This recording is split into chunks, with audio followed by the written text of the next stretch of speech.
सोचो, अगर पूरी की पूरी एक ताकतवर कौम सिर्फ एक सुबह में खत्म हो जाए तो उनके महल रह जाएं, पहाड़ों में बने घर रह जाएं, लेकिन लोग ऐसे गायब हो जाएं जैसे कभी थे ही नहीं।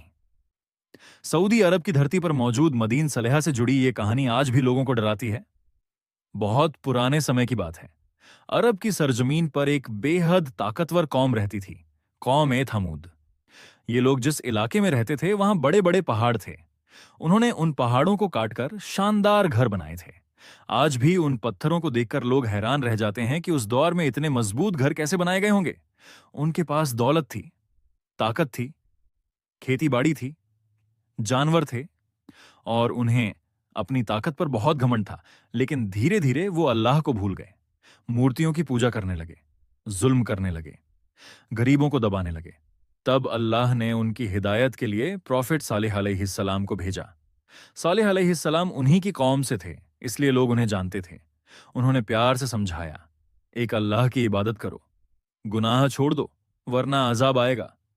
कुछ गरीब और सच्चे लोग उनकी बात मान गए, लेकिन बड़े लोग घमंड में थे। उन्होंने कहा, अगर तुम सच में अल्लाह के नबी हो तो कोई निशानी दिखाओ।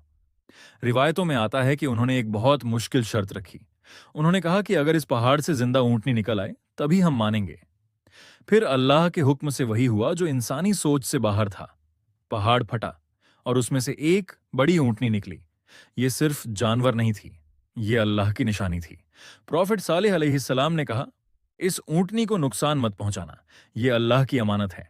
कहा जाता है कि उस ऊंटनी के पानी पीने का भी एक दिन तय था। लेकिन कौम के घमंडी लोग इस बात से चिढ़ने लगे। उन्हें डर था कि लोग सलीह अलैहिस्सलाम की बात मानने लगेंगे।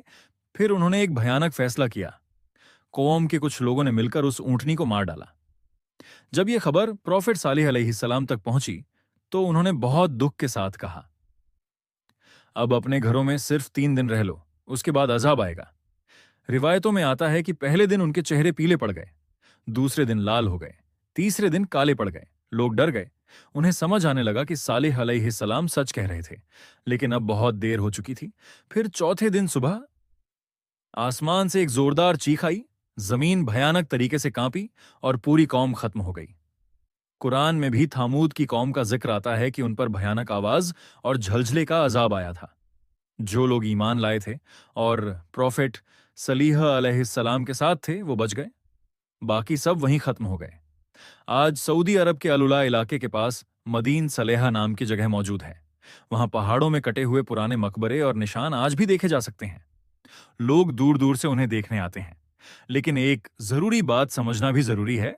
आज जो पत्थर के मकबरे दिखते हैं उनमें से कई को हिस्टोरियंस बाद की नाबतियन सिविलाइजेशन से जोड़ते हैं, जबकि इस्लामी रिवायत में यह इलाका कौम ए थामुद से जोड़ा जाता है। इस कहानी से सबसे बड़ा सबक यही मिलता है, जब इंसान अपनी ताकत, दौलत और घमंड में सच को ठुकरा देता है तो फिर उसकी ताकत उसे बचा नहीं सकती।